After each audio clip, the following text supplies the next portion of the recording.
time, whatever you're ready. What I do right now. All right, it's time to get started. And as Brian Johnson always tells me, use your inside voice. But I don't have an inside voice, so anyway. Today we have a speaker that's done a lot of research on the subject. And this is a subject about diversity. Now, we've all heard about diversity, and, we take it in this context and that context.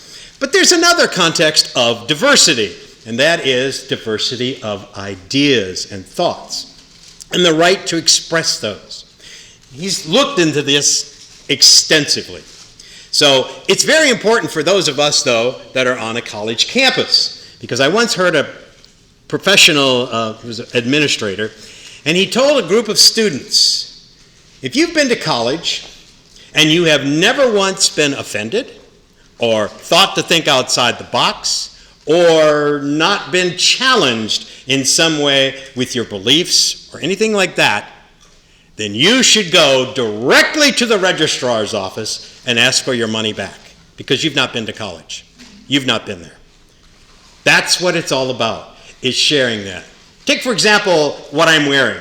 Most of you probably would never wear anything like this. But I do. I like it. You think, oh my gosh. Or you might think, but that's a diversity of ideas. We have diversity. And we should have the right to express our diversity. It's called freedom of speech.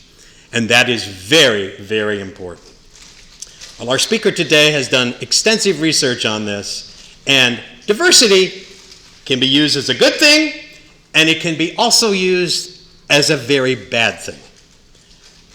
Today, our speaker is Tim Matowitz. He's in our department. It's actually pages there. But anyway, our department in speech. So I give you Tim Matowitz.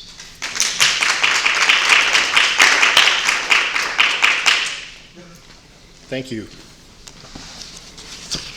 Good afternoon. Good afternoon.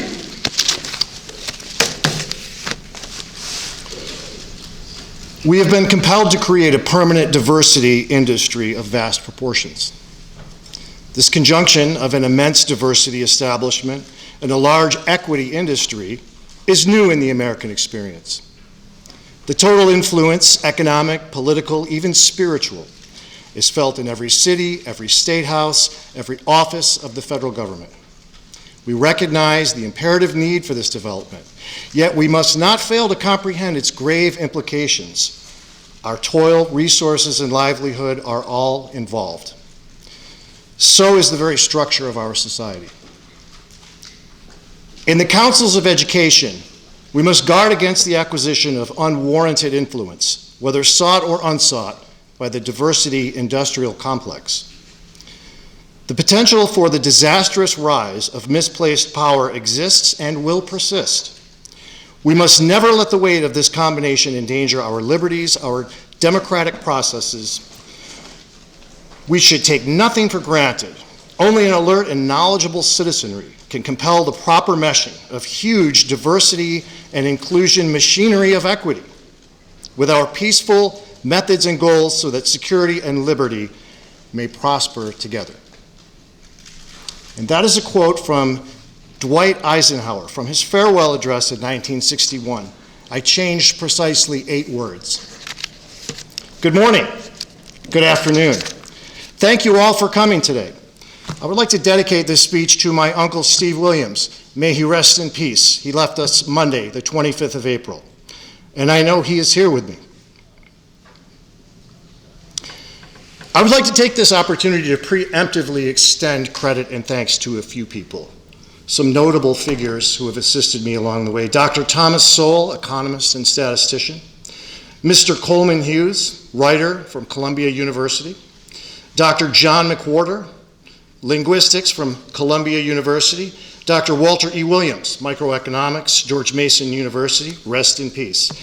Juris Dr. Heather McDonald, Dr. Jordan Peterson, Dr. Gad Saad, Dr. Sam Harris, and many, many others. What is the diversity industrial complex? I'm referring to an $8 billion per year industry. The CAGR is anticipated to be $15.4 billion in 4 years. That's the compound annual growth rate. That's a 12.6% growth rate. And that's in just 4 years. The CAGR is a rate at which an investment grows each year for the entire tenure in the investment, and that assumes profits are reinvested. However, in the case of the diversity industry, there are no reinvested profits. So this will experience the 12.6% growth rate without any of that. 5 to 12% would be considered excellent for a large cap American production company. Yet the DEI industry reinvests or compounds almost zero. Why is all this necessary? Why do we have this gigantic apparatus that has taken over the country? Racism. It has been built to fight against racism. Why does there exist an unchallenged assumption that racism persists in America? Where is this pernicious racism, specifically and precisely? The burden of proof, I may remind you all, is on the side making the accusation. The notion of white privilege is itself racism. Note the maneuver. Categorize a race, demean them in a positive way. Only half of the accusation is evident. The other half is that I myself perpetuate this secret privilege. When I receive an accusation of having white privilege, it is not just an accusation that I am the beneficiary of special services. It is an accusation. Implicit in that accusation is that I am also a facilitator of those privileges. That is the pernicious part. That's the part we're not aware of. Now, if I got to be this age and I was facilitating these privileges and receiving these privileges and had no idea, is that believable? Does that sound reasonable to you, that I could make it to this age and I would just have no idea? All of this time I've been receiving all these perks and benefits, and I never noticed that it was only people who looked like me that were sweethearting me. So the accusation of white privilege is more than just an accusation of receiving benefits. Please understand that it is implicitly stated in that accusation that you are also perpetuating them. Because if you weren't perpetuating them, then it would be impossible for you not to see exactly what it is. So the accusation is that you receive and perpetuate privileges. Try to imagine what net zero racism looks like. Think about your experiences in the world today. Think about the people that you encounter in your daily life, the situations that you run into. Does that resemble the world that you see online?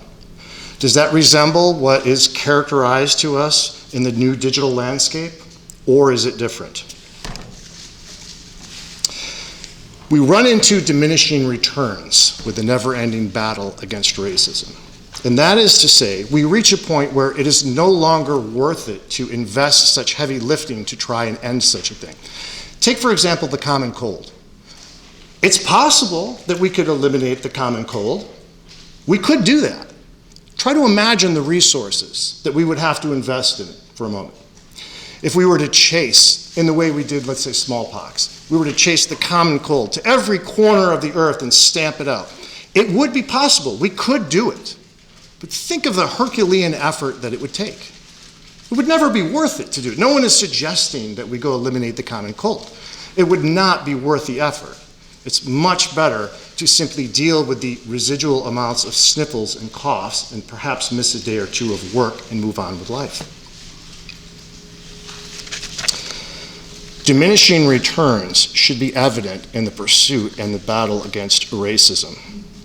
When rampant racism cannot be demonstrated, much less indicated as a fundamental and permanent cause, new words and ideas are invented out of thin air in order to create a safe space for racism to exist. Example from the book Black Power by Charles Hamilton, 1967. This essentially established the notion of systemic racism. Basically, the idea says that we have racism that exists in individuals, and we have racist policies, take Jim Crow, for example, redlining in Chicago. But then, according to the book, there's a new third place where there's racism. And this is the pernicious part. because it's systemic, which means that we can't point to an individual and we can't point to a policy. Therefore, it isn't clear to me that there's a third place for racism or bias to exist. What is systemic racism? Well, it's racism within a system. Okay, can someone define that for me without using the words in the actual definition? These terms are deliberately ambiguous. And when they're ambiguous, they're made flexible. And when they're made flexible, they can mean different things to different people. Social theories are, in fact, not theories at all. They're hypotheses. Social theories are not falsifiable. I cannot take my personal experiences, though they may be valid to me, and they may be legitimate in some situations. I cannot take those experiences and use those to falsify a claim. A social hypothesis is simply not falsifiable. How would you go about falsifying the notion of white privilege? Suppose the burden of proof were on you, even though it isn't. How would you go about falsifying that? How would you demonstrate that there isn't any? How about this? How about police violence? That seems to be a main focus in the battle against racism. In the case of police violence, what do we have to verify or validate that there is in fact brutality among police and that it's focused on one group of people specifically? What is the evidence for that? The Washington Post maintains a database where they keep track of people who have died as a result of police encounters. And it's about 1,000 a year, unfortunately. Now, we all want that number to be zero. Let me say that to begin with. No one should ever lose their life for any reason at the hands of a police officer. But when we go through the 1,000 people, the Washington Post sets up a database where they allow us to adjust the criteria. And so when we look at only black folks, only males, people who were not resisting arrest, people who did not have a weapon, the number goes from 1,000 total people down to 6. The Washington Post has maintained that database since about 2013. Less than a year ago, they removed one criteria. They took out resisting arrest. Now you can no longer change whether or not the person was resisting arrest. The net result, the lowest number you can get to now is 43. It was 6, and now it's 43. See how that works? It's a magic move. All you do is take out one criteria and you have a new bottom number that is 6 or 7 times what the original was. Where are the black police officers coming forward? I have worked in this department for 20 years. I've seen what these people do. I work with them. I'm in the locker room. I know them. This is a corrupt department. Something has to be. Where are they? I have only encountered black police officers who have stated the exact opposite. I have yet to meet a black police officer, retired, or who left under bad circumstances, who comes forward and says, listen, we have a huge problem here. Bring me that person. In 1980, approximately 7% of marriages were mixed by race in 1980. That's 7% of the population. 226.5 million people in 1980. By 2015, the number was 17%. Only we were now talking about a population of 320 million people. Pew Research characterizes this as dramatic increases in intermarriage for blacks and whites. There are approximately 300,000 congregations in the United States. Of them, all different churches, approximately 92% are culturally and racially homogenous, defined as being comprised of 80% or more of the same identity. Are all the churches in the country racist, or do people simply prefer their in-group? It's not clear. Let's not draw assumptions. The Sapir-Whorf hypothesis tells us everything we need to know about the games that are being played with language. Sapir-Whorf hypothesis essentially tells us, change the way that people speak and you will change the way that they think. Take a step further. Change the way people think, and what have you also changed? The way that they behave. Politically correct language is a tool not to get people speaking more politely. It is a pernicious tool to get people to modify their behavior. We have known this for a long time. The Sapir-Whorf hypothesis, which is not disputed by professionals in the industry, states that very clearly. It's a very simple theory. So much so it's overlooked in a lot of classes. They don't even mention it anymore. Sapir-Whorf hypothesis. Look at some of the new words that we've encountered in just the last several years. Here are some new words and phrases. Black and brown bodies, colonialism, racism, systemic microaggression, outcomes, intentional. Remember that one popped up about a year ago when we were coming back from coronavirus? It was their way of telegraphing all the things that they were about to do just to make sure that you knew, here they come. Intentional. That was a really clever term, wasn't it? Heteronormativity, white privilege, white supremacy, white fragility, cisgender, non-binary, genderqueer, diversity, equity, inclusion, justice, climate migrants. That's one of my favorite. That's a creative one.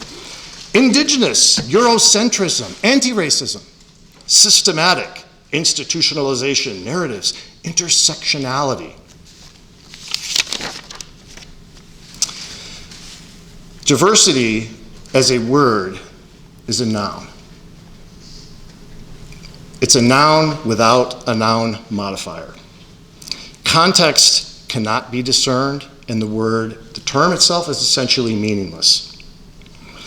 This is done in order to intimidate you out of objecting, to keep you going along with the established orthodoxy, while simultaneously empowering others to use terms like justice as a license to do anything. Note the ambiguity of it. Justice, we see it all over. What does it mean? What are you talking about when you say justice? Do you think my idea of justice is the same as yours? Do you think we would all agree on the same idea of justice? Do you mean environmental justice? Do you mean criminal justice? Do you mean personal justice? What exactly do you mean? Stop leaving these terms wide open like that, because when you do that, then you allow it to mean something to you and something else or whatever to other people. I prefer very specific and intentional definitions of words. The ambiguity of terminology is the totalitarian component of this movement. We now have an emerging professional grifter class. What I'm talking about here is the fact that we now have universities that are offering degrees in activism. And should we suppose that they're just offering degrees in activism because they want to train people to become effective activists? And whether they go on to advocate for rights of transgender folks or protest against abortions, doesn't matter to the institution at all. They just want to train them how to be activists, right? They have no investment, no nudging them to one way or the other, right? Do we all believe that? Do we all think that that's what the move is here? Around 2019, some notable universities and institutions came up with programs. The Eastern Kentucky University School of Justice Studies is one, where they now offer a social justice studies degree, which is a Bachelor of Arts. You are required to choose 15 credits from the following list. You can choose social justice in media, social justice in film, conflict, resistance, and nonviolent struggle, states of violence, critical carceral studies, ethnography, which we'll come back to, for social change. UNT Dallas offers a Justice and Social Policy Bachelor of Arts. University of Iowa offers Gender, Women's Sexuality Studies Bachelor of Arts and a Social Justice Bachelor of Arts. And my alma mater, Ithaca College, offers a Bachelor of Arts today in Race, Power, and Resistance.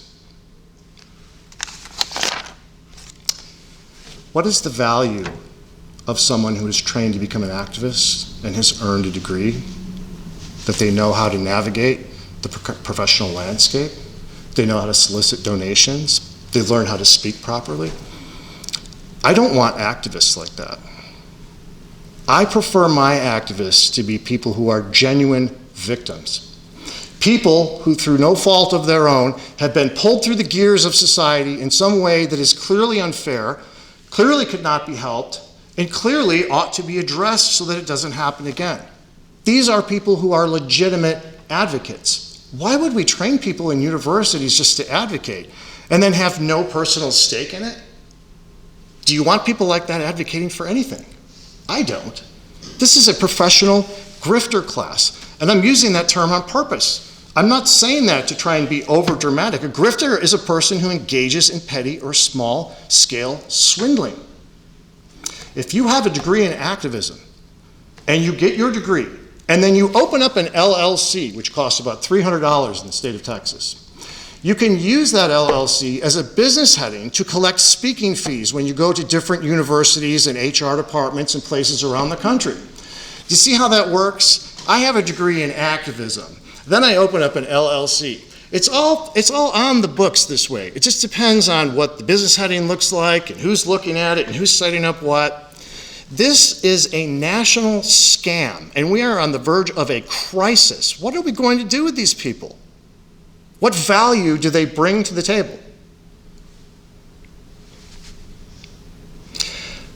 I think we could all agree that someone who is going to be a proper advocate for whatever cause, be it a racial cause or some other cause of justice, it ought to be someone who has the genuine experience of getting pulled through the ringer.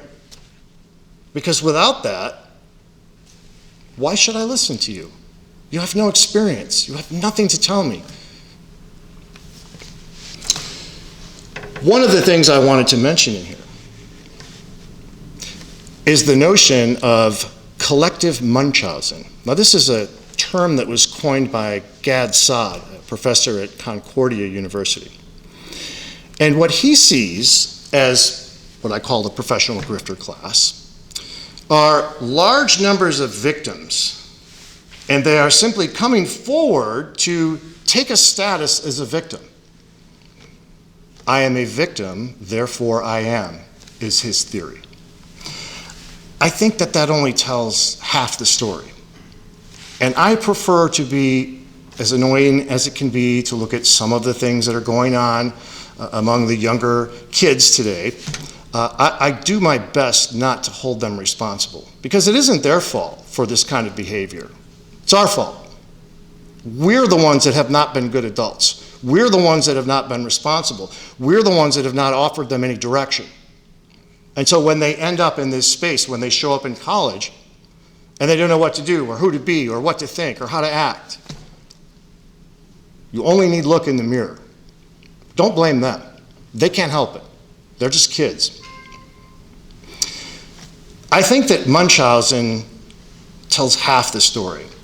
And I don't like that because it blames the kids.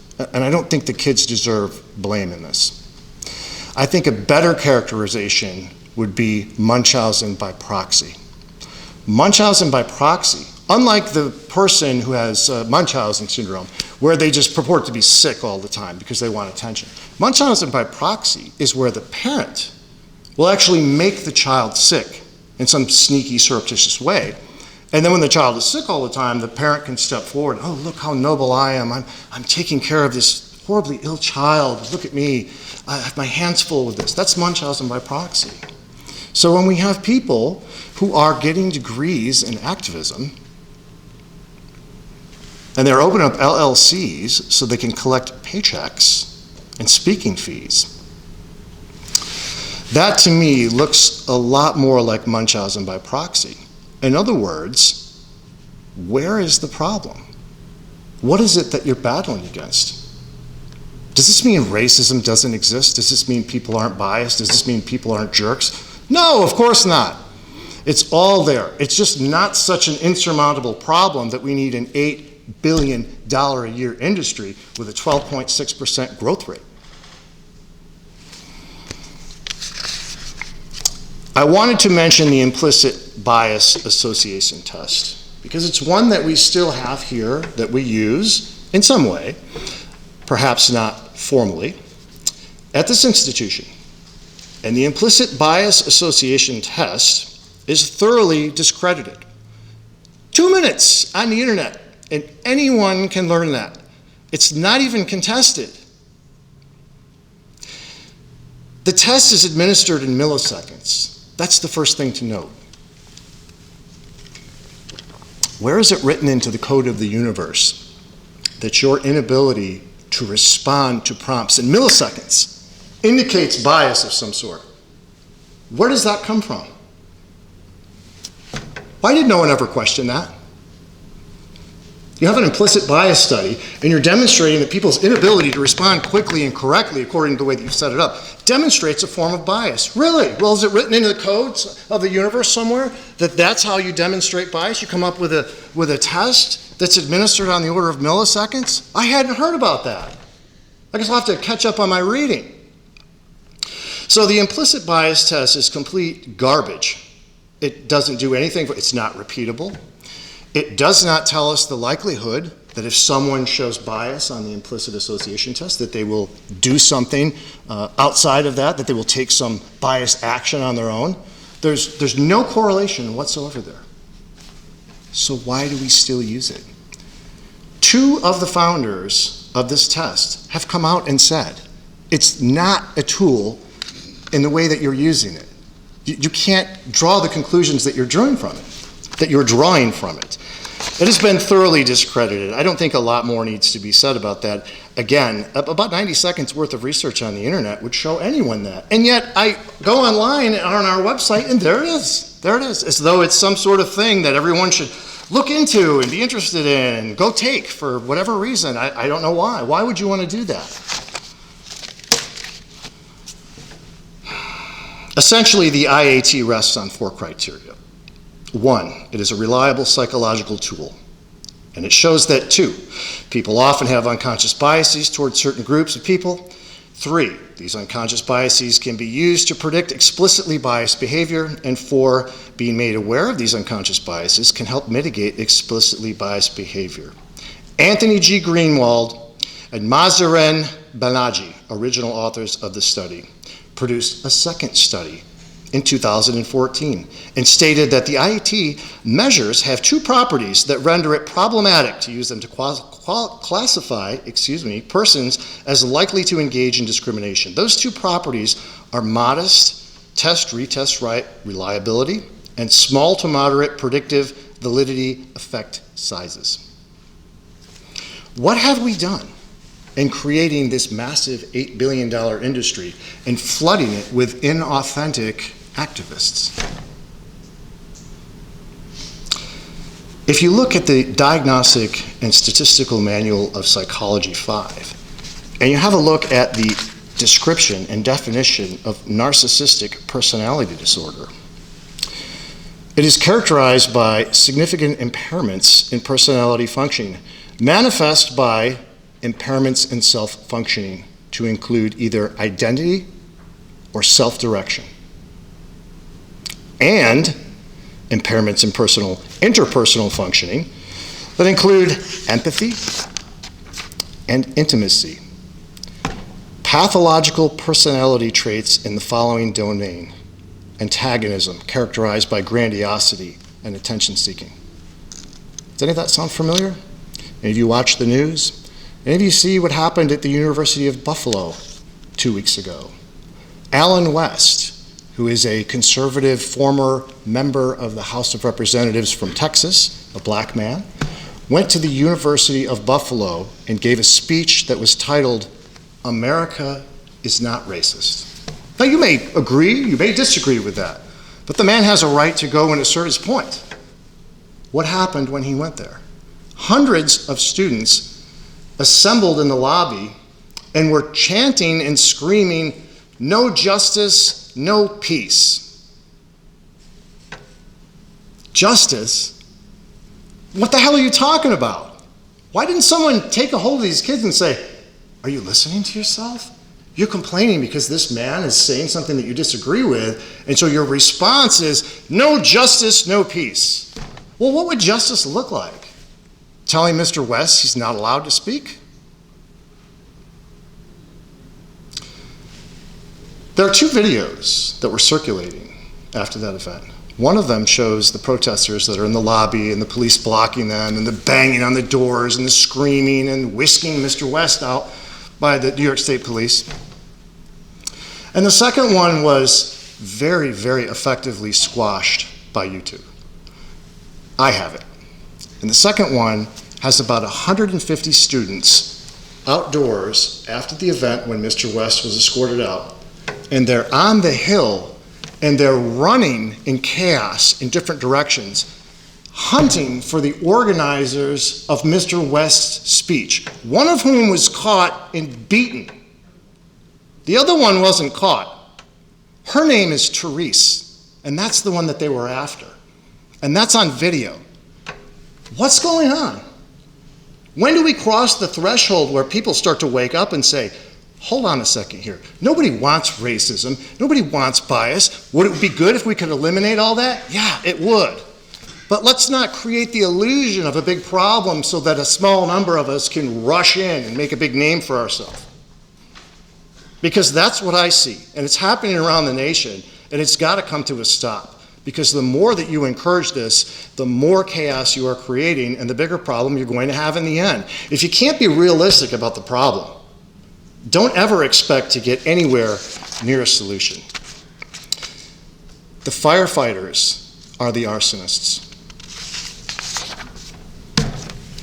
Specific definitions.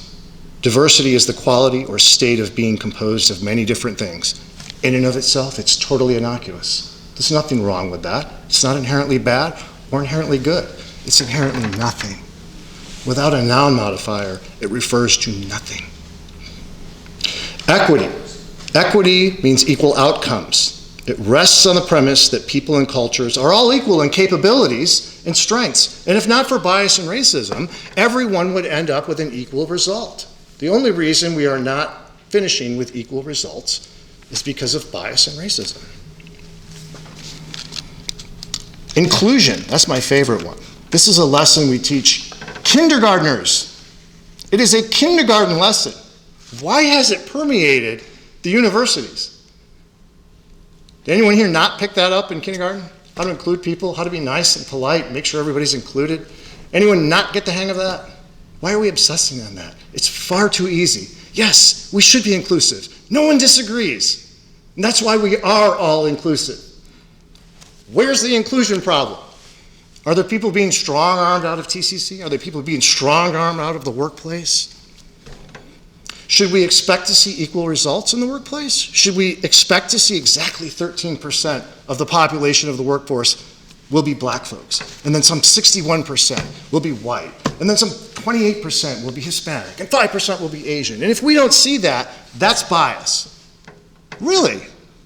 Because the Postal Service is comprised of over 20% black folks. And I wouldn't dream of looking at that and saying, oh, well, there's a clear bias. Look what they're doing for those people. How unfair is that? No, it's some other reason. I have no idea. Why does it end up like that? Who knows? Who cares? Because that's what those people like to do. Would you look at the NFL? One of the most biased workplaces out there?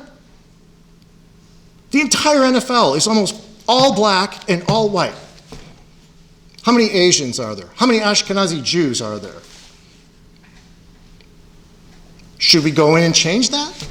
Would the NFL be better if we got some Eskimos, some indigenous people, some Aborigines from Australia? Would that improve the game? Would it be better that way? Would we have a better class of heart surgeons if we made that diverse? Should we do that? Instead of hiring people based on their qualifications to perform heart surgery? Because that's happening. We have to get a diverse staff of surgeons. Let me ask you, your father needs an operation on his heart. Where are you going to take him? Are you going to go to the hospital where they hire professionals based on their qualifications out of school? They don't care what they look like? Or are you going to go to the hospital where they don't look at the qualifications, they're more concerned with the diversity and what the staff looks like? Which hospital are you going to go to? I know which one I'm going to go to.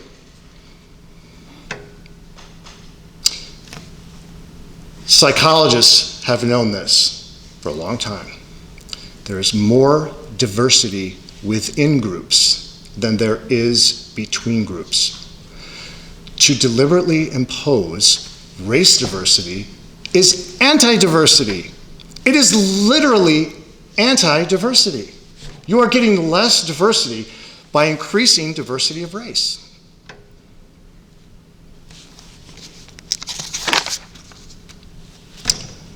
Thinking is difficult. Therefore, let the herd pronounce judgment. Carl Jung. I am not what happened to me. I am what I choose to become. Carl Jung. Before I conclude, I want to share with you some positive developments. This is something we never hear about. What's been going on in the black community for the last 2 decades? Well, we hear an awful lot about the 10-to-1 wealth gap. That's a fact. There is a huge gap between the amount of wealth that white people control and the amount of wealth that black people control.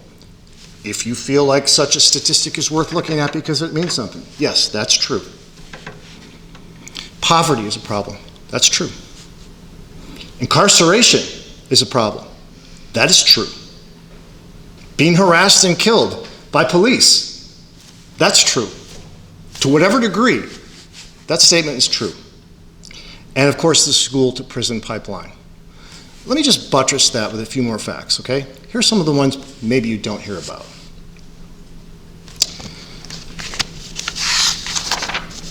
Between 2001 and 2019, that's an 18-year span, incarceration rate for black men ages 18 to 19 is down 72%. 72%. Still make you want to defund the police and decarcerate the jails? How about for young black men ages 20 to 24? Incarceration in the last 18 years is down 60%. Ages 25 to 29, it's down 59%. Why haven't we heard about this? Why aren't we celebrating these milestones? That is phenomenal success. Why can't we feature that? Why can't we talk about that? Does no one see what a positive step that is? Like, that's tremendous. Progress like that is unheard of. That's more than a 50% reduction of incarceration rates for black men between the ages of 18 and 29 in less than 2 decades. Not enough? Black women ages 15 to 19 have experienced a 63% decrease in unwanted pregnancies since 2001. That's a huge success. Black Americans 65 years old and up. Deaths from heart disease in the last 2 decades, down 43%. Diabetes, down 31%. Cancer, down 29%. Life expectancy, up 3.5 years for black women, up 3 years for black men. Bachelor's degrees are awarded to black students. 82% increase in the last 20 years. 82%. Master's degrees and associate's degrees have also more than doubled for black folks since the year 2000. And black women are now earning more than white women today who come from similar economic backgrounds. Can we celebrate some of these things? Because I think these are tremendous strides for us. And I think they are the things that we should be focused on. We should not be focused on problems that may or may not be there out in the ether. We should not be focused on trying to correct things that may not need correcting. We should do our best to try and see a problem from different angles. Maybe we're all well-intentioned. Maybe everybody does want the same thing. I happen to think that we probably do. I don't think that anyone has ill intentions of let's misuse these words and let's try and press our ideology on people because we just want to have our way. Leave that to the conspiracy nuts. All that I ask you to do is look honestly and fairly at the evidence that's out there. And don't sell yourself to one side, because you're selling yourself to the charlatans. These people know nothing. All right.